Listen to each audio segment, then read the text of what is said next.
71 წლის რევაზ მიქელაძე ოჯახთან ერთად წალკის მუნიციპალიტეტის სოფელ საბეჭისში ცხოვრობს. მიქელაძეების დიდ ოჯახში 8 მცირეწლოვანი იზრდება. ყველა მათგანი სკოლის მოსწავლეა და სასწავლებელში მისასვლელად ყოველდღიურად ამ გზის გავლა უწევთ. კადრები, რომელსაც ახლა ხედავთ, გასულ კვირას გადავიღეთ. ბაბუა შვილიშვილებს სკოლაში როგორც წესი 100 აცილებს. ჩვენ პრობლემა გზა არ გვაქვს. ბაღნები ზრუგით დაგვყავს, რომ გაწვენდება, ვერ დავდივარ. ჩვენ დიდებიც ვერ დავდივართ პრინციპში. რამდენჯერ ყოფილა, ხან არ გამიშვია 5 დღე, 6 დღე არ გამიშვია. ერთი კვირი.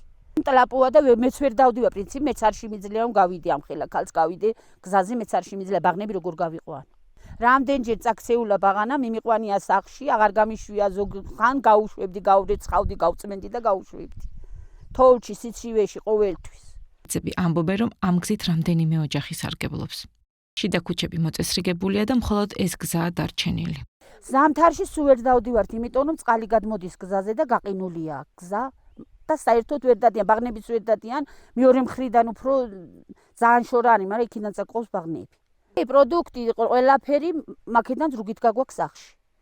ხო, გზიდან, ცენტრალურ გზიდან გაგვაქვს ზრუგით სახში. არ მაქვს გზა.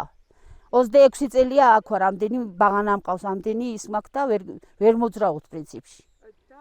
გუგული მიქელაძე ამბობს, რომ მათი გასაჭირის შესახებ სოფლის რწმუნებულმა იცის, თუმცა წლებია ვერაფერი იცვლება.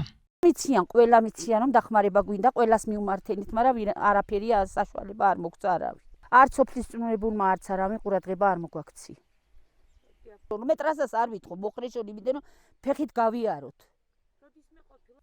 ჩვენ სოფლის რწმუნებულსაც დაუკავშირდით. ჯემალ ირემაძე ამბობს, რომ შიდა გზები მოწესრიგდება მას შემდეგ, რაც ცენტრალური გზა დასრულდება, რადგან გადასასვლელები, სანიაღვრეები უნდა მოეწყოს. საბეჭისის ცენტრალური გზის მოწესრიგება კი უკვე მალე დაიწყება.